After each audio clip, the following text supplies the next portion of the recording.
আজকে মামু বাগিনা মিলে চলে আসলাম নদীতে মাছ ধরতে, দেখি কি আছে কপালে। আসসালামু আলাইকুম গাইস, আপনারা সবাই কেমন আছেন? আশা করি ভালো আছেন। আপনাদের দোয়া এবং ভালোবাসায় আমি অনেক ভালো আছি। আজকে আপনাদের জন্য নিয়ে আসলাম মাছ ধরার ব্লগ। এখন আমরা যাব নদীতে মাছ ধরতে, আর এদিকে বাইকনারে দিয়ে দিলাম আড়ি ধরতে, আর আমি মেশিনটা স্টার্ট দিয়ে দিলাম। এখন আমরা নদীর মাঝখানে চলে আসছি, আর একটু সামনে যাইয়ে আমরা জাল ফালাবো। আমরা দিক দিয়ে যাওয়ার পথে দেখলাম আকাশটা অনেক সুন্দর দেখা যাচ্ছে, তার জন্য আকাশের ভিউটাও আজকে নিয়ে নিলাম।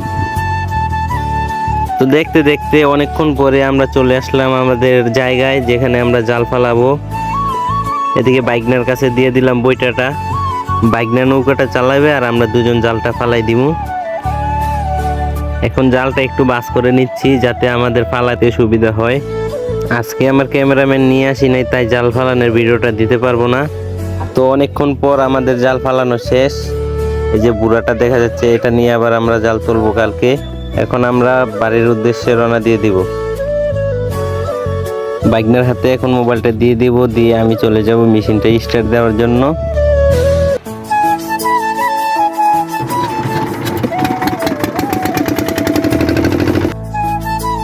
এখন আমরা নৌকা দিয়ে চলে যাচ্ছি বাড়ির কাছে।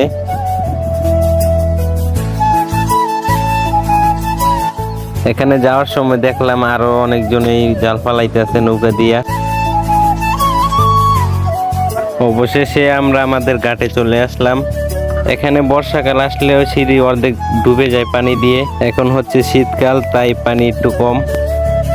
এদিকে ক্যামেরা ধরে রাখছি, বাসটা আমি খেয়াল করি না, একটুর জন্য আমি পানিতে পড়ে যেতাম। ভিডিওতে কোনো ভুল থাকলে সবাই কমেন্টে বলে যাবে। তো গাইস, আজকের ব্লগটা আমার এই পর্যন্তই ছিল।